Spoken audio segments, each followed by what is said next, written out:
For success in English comma focus on comprehension. अंग्रेजी में सफलता के लिए ध्यान देना होगा समझ पर, ठीक है।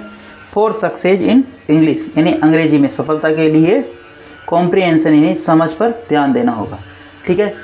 अपन रोज़ न्यूज़पेपर पढ़ रहे हैं और बहुत सारे सोर्सों से इंग्लिश सीखने का प्रयास कर रहे हैं, लेकिन ये जो न्यूज़ है बेसिकली बोर्ड एग्ज़ाम को लेकर है। किस प्रकार बोर्ड के लिए बच्चे अपनी तैयारी को और उच्च स्तर पर ले जाएं, ठीक है ना। उसी के ऊपर बेस्ड न्यूज़ है जो कि बोर्ड के विद्यार्थियों को तो काम आएगी, साथ ही साथ वो लोग जो कि इंग्लिश सीखना चाहते हैं उनके लिए भी बेहतरीन टिप्स इसके अंदर दिए गए। अगर उसको फॉलो करें तो उनके परिणाम बेहतर होंगे, ठीक है। आओ इसको समझते हैं और आगे बढ़ते हैं। सक्सेस यानी सफलता इन इंग्लिश यानी फॉर सक्सेस इन इंग्लिश यानी अंग्रेजी में सफलता के लिए फोकस ऑन कॉम्प्रिहेंशन यानी ध्यान देना होगा समझ के ऊपर। कॉम्प्रिहेंशन का मतलब समझ। As school students are gear up for board exam comma Times of India began its board game series, offering 11th hour preparation tips and revision guidance from subject teacher and meritorious pupils, starting with the class 10th English exam full stop। वापस देखते हैं। ये जैसा कि school students gear up for board exam, school के विद्यार्थी हैं जो कि तैयार है बोर्ड परीक्षाओं के लिए। Times of India began, Times of India ने प्रारंभ किया its boards exam series, Times of India ने एक बोर्ड परीक्षा श्रृंखला प्रारंभ की, ठीक है। ऑफरिंग जो प्रस्तुत करती है 11th आवर प्रिपरेशन, 11 घंटे की प्रिपरेशन टिप्स यानी जो तरीके, और रिवीजन यानी दोहरान के, गाइडेंस यानी उसके जो आपको मार्गदर्शन, दोहरान के मार्गदर्शन।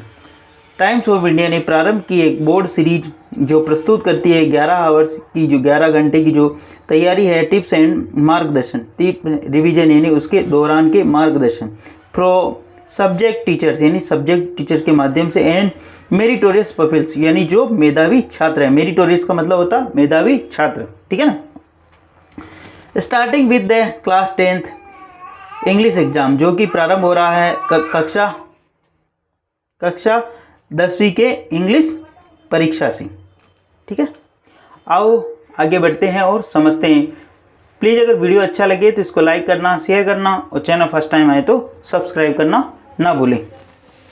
Over the next 3 weeks we will be touching upon most of the key subjects for classes 10th और 11th full stop. Over the next 3 weeks आने वाले 3 सप्ताहों के अंदर, वी विल बी टचिंग हम टच करेंगे या स्पर्श करेंगे मोस्ट ऑफ द की सब्जेक्ट यानी महत्वपूर्ण सब्जेक्ट को, ठीक है ना, उनके बिंदु को, फॉर क्लासेज 10th और 12th यानी कक्षा 12वीं और 10वीं के जो महत्वपूर्ण बिंदु है, ठीक है ना, एग्ज़ाम को लेकर, सब्जेक्ट को लेकर, उसको हम 3 सप्ताहों के अंदर टच करेंगे या उनको स्पर्श करेंगे। किस तरीके से, किस रणनीति के माध्यम से, मतलब अपन इसके अंदर बेहतर स्कोर यानी बेहतर अंक प्राप्त कर सकते हैं ना, ये इसको। ओवर द 3 weeks यानी करीब 3 वीकों, वी विल बी टचिंग हम टच करेंगे, ठीक है ना, यानी स्पर्श करेंगे मोस्ट ऑफ द की सब्जेक्ट यानी फॉर द क्लास कक्षा 10वीं और 12वीं की। While viva process for practical exams has already started in schools for the written part expert have pointed out that over the year the shift has been towards application based question in the most subject full stop, ठीक है ना। वापस देखते हैं।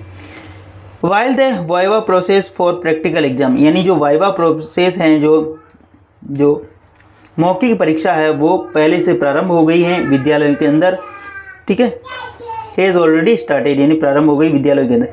For the written part यानी written part यानी लिखित part के लिए, लिखित हिस्से के लिए, experts have pointed out expert ने यानी रेखांकित किए यानी आउट ओवर द ईयर्स यानी वर्षों से जो ये प्रक्रिया चल रही आ रही है उसी के माध्यम से उन्होंने पॉइंटेड आउट किया। The shift has been towards application based question, जो ये शिफ्ट है, जो बदलाव आया है एप्लीकेशन बेस्ड यानी प्रीवियस ईयर पेपर कह सकते हो आप इसको, यानी जो गत वर्ष पेपर हुए उसके माध्यम से आप इसका क्या कर सकते हो, रिवीजन कर सकते हो, ठीक है ना। Over the year of shift has been towards the application based question, यानी जो ये एप्लीकेशन बेस्ड जो क्वेश्चन प्रक्रिया जो प्रारंभ हुई मोस्ट सब्जेक्ट है ना, अधिकतम सब्जेक्टों के अंदर, ठीक है ना। ये जो एक्सपर्ट है ये सलाह देते हैं कि आपको प्रीवियस ईयर पेपर सॉल्व करनी चाहिए, यानी प्रीवियस ईयर पेपर की प्रैक्टिस करनी चाहिए, ठीक है। आगे बढ़ते हैं और समझते हैं। प्लीज़ अगर वीडियो अच्छा लगे तो इसको लाइक करना, शेयर करना और चैनल फर्स्ट टाइम आए तो सब्सक्राइब करना ना भूलें। Many students feel overwhelmed by the vast syllabus of English full stop. Many student, बहुत सारे विद्यार्थी फील यानी महसूस करते हैं परेशानी by the vast syllabus of English, English का जो बहुत ज़्यादा जो सिलेबस है यानी जो पाठ्यक्रम है उसको लेकर वो परेशान होते हैं, ठीक है ना। ओवरवेल्म का मतलब परेशान होना, ठीक है। फील यानी महसूस करना। राजश्री खिच्ची कौन है, a class 10th English teacher at Maharaja Sawai Mansingh Vidyalaya said students should focus on the reading, writing, grammar and literature, ठीक है। राजश्री खिच्ची जो कि कक्षा 10 की अंग्रेजी की अध्यापिका है एट महाराजा सवाई मानसिंह विद्यालय के अंदर, सेड उन्होंने बताया कि स्टूडेंट्स शुड फोकस, विद्यार्थियों को फोकस यानी ध्यान करना चाहिए, यानी ध्यान देना चाहिए। रीडिंग यानी अधिक से अधिक रीडिंग के ऊपर, ठीक है ना, पढ़ने के ऊपर, राइटिंग यानी लिखने के ऊपर, ग्रामर यानी व्याकरण के ऊपर, एंड लिटरेचर यानी साहित्य के ऊपर, ठीक है ना।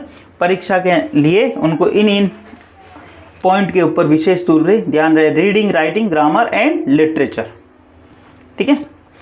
For the reading section students should practice with the unseen passage from various sources such as novel, newspaper and other text full stop. For the reading section यानी रीडिंग यानी जो पढ़ने का जो भाग है उसके अंदर students should practice, student in विद्यार्थियों को प्रैक्टिस करनी चाहिए, अभ्यास करना चाहिए। अनसीन पैसेज यानी अपठित गद्यांशों के माध्यम से, फ्रॉम वेरियस सोर्स जैसे कि नोवेल हो गया, ठीक है, साहित्य हो गया, न्यूज़पेपर हो गया और अदर टेक्स्ट यानी कि आप टेक्स्ट बुक की को भी बार बार रीडिंग कर सकते हो, ठीक है ना।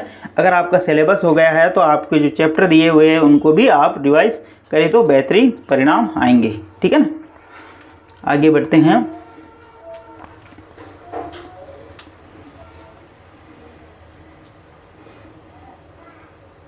The goal is the understand the main idea of passage and answer question accurately full stop. The goal is, जो गोल का मतलब जो उद्देश्य है, to understand यानी समझना, the main idea यानी मुख्य विचार को, ठीक है ना, मुख्य थीम को मतलब आइडिया को समझना, मुख्य जो उसमें पॉइंट दिया है, आइडिया का मतलब यहाँ पे विचार होता है, लेकिन आप ये भी समझ सकते हो मुख्य बिंदु को समझना। The goal is to understand यानी समझने का जो उद्देश्य है वो अंडरस्टैंडिंग का, द मेन आइडिया उसका मुख्य आइडिया क्या है, पैसेज का, आंसर क्वेश्चन और आंसर देना क्वेश्चन का, एक्यूरेटली यानी स्पष्टता के साथ यानी शुद्धता के साथ, ठीक है ना, एकदम स्पष्ट शुद्धता के साथ आंसर देना, मतलब आपको वो पैसेज को एक बार पढ़ना है और उसकी मेन थीम को, उसका जो आइडिया क्या है, उसका टाइटल क्या है, ये समझने का प्रयास करना, कहने का मतलब यहाँ। Focusing on comprehension will not only help in the reading but will also improve the critical thinking skills, making it easier analyze and interpret texts, खिच्ची said full stop. Focusing on comprehension, comprehension के ऊपर यानी जो समझ के ऊपर जो ध्यान केंद्रित रहेगा, जो ध्यान दिया जाएगा, विल नॉट ओनली हेल्प, ये सिर्फ हेल्प ही नहीं करेगा रीडिंग यानी जो अपनी जो पढ़ने की क्षमता है उसके अंदर, बट विल आल्सो इम्प्रूव, और ये इम्प्रूव करेगा, सुधार करेगा क्रिटिकल आलोचनात्मक सोच की कौशल को, मेकिंग इट ईजियर, ये बनाएगा ईजियर यानी आसान, टू एनालाइज यानी विश्लेषण करने में, इंटरप्रेट द टेक्स्ट यानी उस टेक्स्ट को समझने में और उसका एनालाइज करने के लिए ये आसान बनाएगा, ठीक है ना। बार बार अगर आप किसी चीज़ की रीडिंग करते हो, स्पेशली इंग्लिश की नॉवल, न्यूज़पेपर, तो आपको बहुत सारी चीज़ें, और टेक्स्ट बुक्स तो आपको बहुत सारी चीज़ें उसमें से सीखने को मिलती हैं, ठीक है। प्लीज़ अगर वीडियो अच्छा लगे तो इसको लाइक करना, शेयर करना और चैनल फर्स्ट टाइम आए तो सब्सक्राइब करना ना भूलें।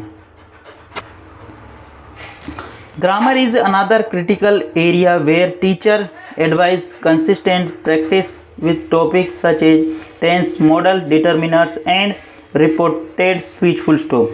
Grammar is a another critical area. Grammar जो व्याकरण है एक बहुत ही बड़ा क्रिटिकल यानी मतलब बहुत ही ज़्यादा टेढ़ा है, ठीक है ना, एरिया है। मतलब आप क्रिटिकल यानी कठोर कह सकते हो या आलोचनात्मक नहीं कह सकोगे यहाँ पे, क्योंकि थोड़ा कठिन शब्द यूज करोगे तो अच्छा रहेगा। Grammar is a another critical, कठिन यानी क्षेत्र है।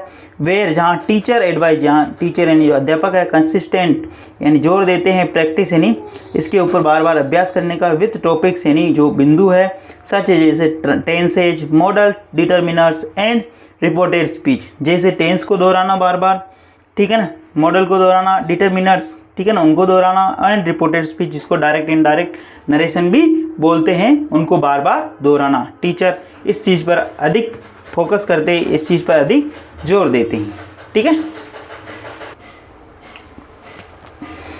When you practice grammar regularly, it becomes second nature and you will be able to identify and correct errors easily, said खींची full stop.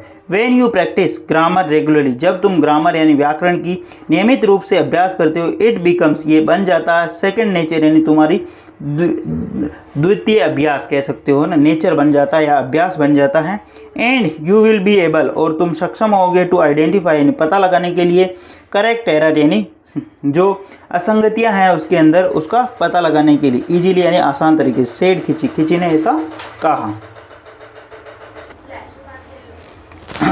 C also said structure, coherence and clarity will forming sentence is a crucial. Writing with clarity and following the prescribed format is essential for the making good impression, खींची said. She also said, उन्होंने ये भी कहा कि structure, coherence, structure यानी जो ढांचा है, संरचना है, कोहेरेंस सुसंगता, और क्लैरिटी यानी स्पष्टता।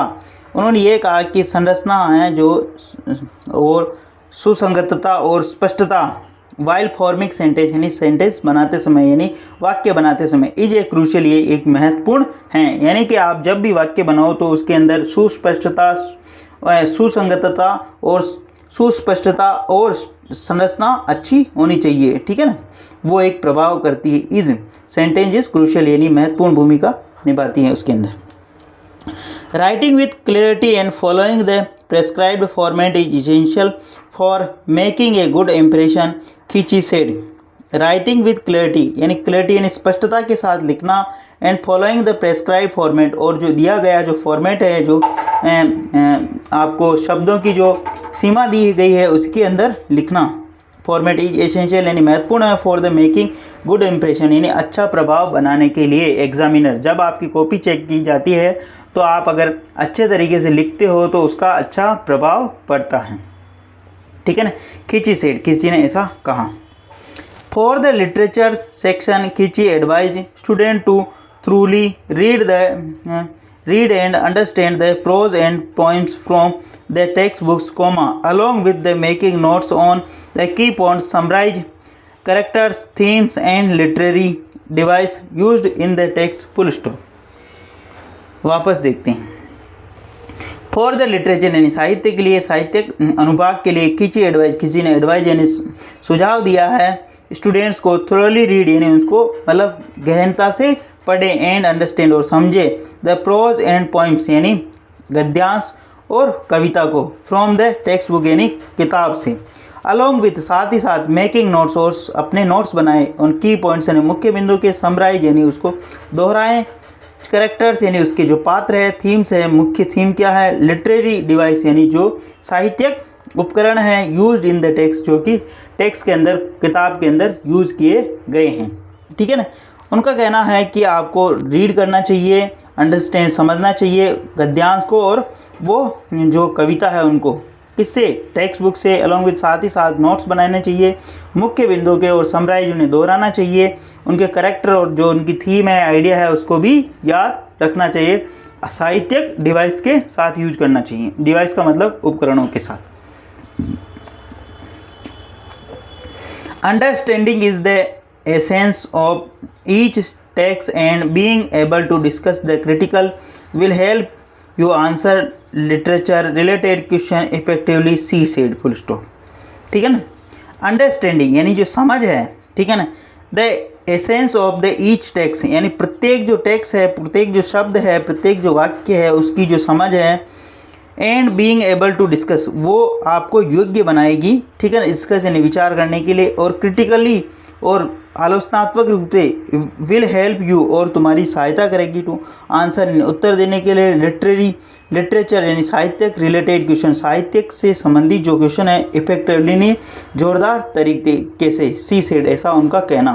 मतलब अगर आप उन चीज़ों को बार बार पढ़ोगे और समझोगे तो वो आपको आंसर देने में भी मदद करेगी, उनका कहना है यहाँ पे, इफेक्टिवली यानी प्रभावी रूप से। प्लीज़ अगर वीडियो अच्छा लगे तो इसको लाइक करना, शेयर करना, और चैनल फर्स्ट टाइम आए तो सब्सक्राइब करना ना भूलें। डेली बेसिस पर आपको इस प्रकार अच्छे वीडियो मिला करेंगे, एटलीस्ट 1 से 2 व्यक्ति को शेयर जरूर करें। Sharing is caring. धन्यवाद।